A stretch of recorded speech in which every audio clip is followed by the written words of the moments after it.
Hey, how's it going? RJ Mahdi, originally from Atlanta, Georgia. I now live in Senegal, West Africa. Been here 4 years, since 2014, and moved here with my wife and my son. So my wife and I decided to move to Senegal originally in about 2012. We had been, living in different U.S. cities for business. We moved around quite a bit, we decided to just take a chance, do something different. We wanted to raise our son in a different environment, give him some of his traditional culture, and allow him to thrive in a way that we saw fit. And we just made up our mind that we were going to do it. So it took about a year or so to prepare. We spent time just researching and gathering as much information as possible, so that when we did get here, we could not only be comfortable, but also be of service and be able to be useful to the local people and the local economy. I feel as though the African continent has a huge potential, not just in resources, but also in manpower. I feel like the people here are largely involved in their community development already. And I think that with that continued involvement, you'll see a lot of development here on the continent, not just from the local people, but also from the diaspora, those who traveled abroad, who live in Europe and in the United States and elsewhere, because more and more we're beginning to see those people bringing back resources from where else they came. And that's what we need to see when it comes to development. A lot of locals have traveled, for studies, for university, for work opportunities and career experience, and to be able to bring back that knowledge and experience to develop the continent is a huge advantage. And I think right now with the boom of the population, most of the population is young people, and when you see young people being able to take advantage and get involved in the development of their communities, you kind of see a rapid development, just because that's how the youth move. And it's something that we're seeing here on the ground, something we look forward to seeing more, and I'm just happy to be a part of it. I've always had an entrepreneurial spirit. Never been really comfortable in a day job setting. So from early on, I was involved in a lot of independent marketing, advertising, promotions. Originally got into it through the entertainment industry. When we were young, we would do a lot of event promotions and hosting concerts and things of that nature, and that kind of tailspinned into other ventures in media and advertising. In 2008, living in New York City, I was able to get into radio hosting. Spent a couple years hosting radio in New York, and then also in Atlanta, and then that turned into TV opportunities, and all together it just built for a great experience. The people I was able to work with, the environment was always a fast-moving and competitive environment. I felt very comfortable being able to connect with people through media and through music and the arts, etc. And then I guess around 2010-11, branched off into sports media marketing. So at that time, my new wife, Leah, we were newly married.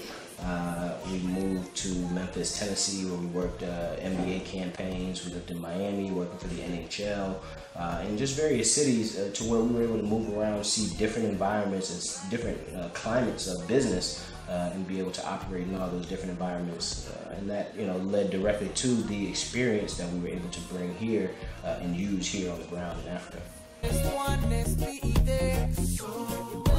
Well, one of the projects that we've been able to work with here on the ground and really be able to make an impact is the Give One Project. Give One Project is founded by a gentleman from here in Kaolack, where we live at in Senegal. And he's taken enormous steps to go out and bring resources back to the continent for the young people.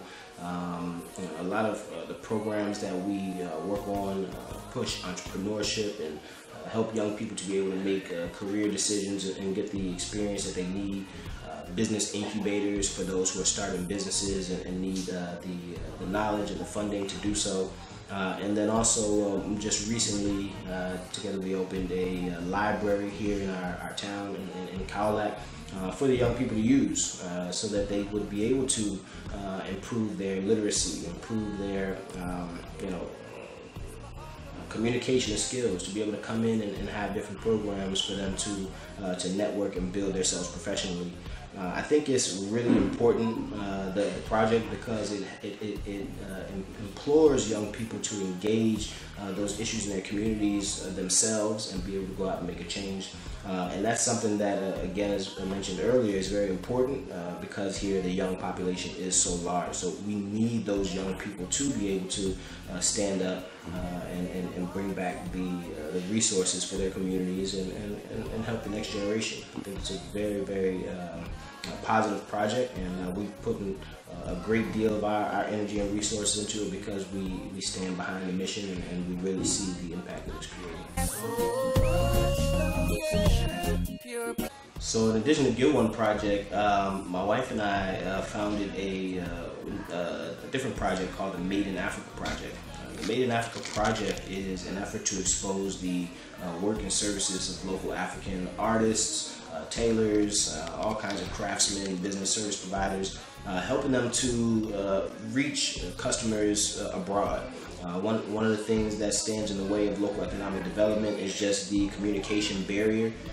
Local businesses not being able to reach clientele abroad, and also the potential clients abroad not being able to effectively reach service providers, artisans, and craftsmen here on the ground and build that bilateral trade. So Made in Africa Project provides that. We focus on any type of product that's made here on the ground in Africa. Those could be handmade goods, they could be factory-made products like clothing, but the idea is to help Africa to be able to export its goods and in turn bring international currency into the economy to help build it.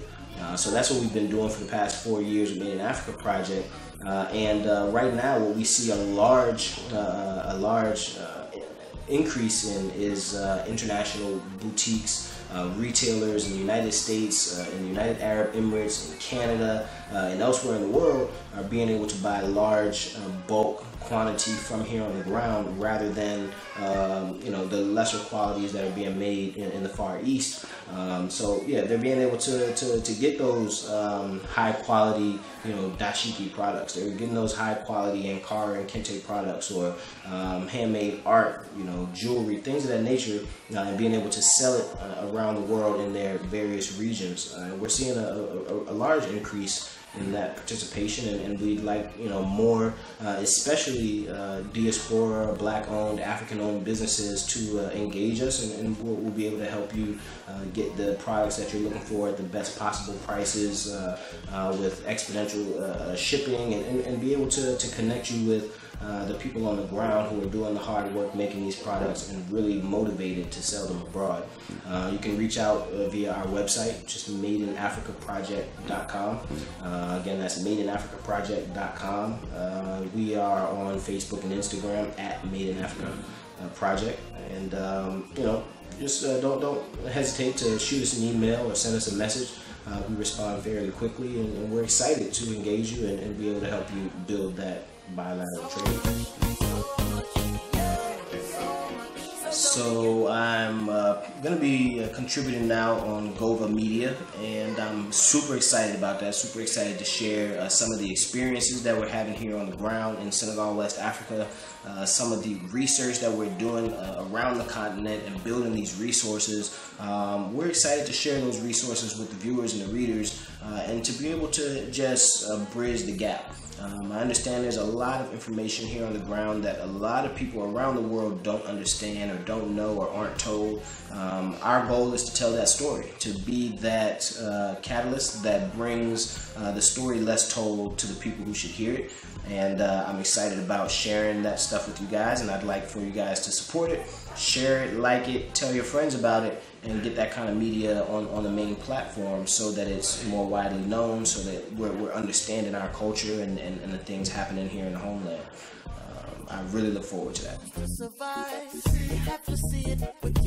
Those who would like to get involved or learn more about business here on the continent, or even come and visit, take a tour, we do have what's called our Made in Africa Project Investors Club, where we give consultations and help you to research and look into different business opportunities, and send you some of the different researches that we find in our own researches here as well. And if you would like to come and take a tour, come on. We welcome you here on the ground, take you around to some of the sites and the scene, and show you around town, the historic sites. We really enjoy bringing people and being able to connect them. So don't hesitate to contact us, madeinaafricaproject.com.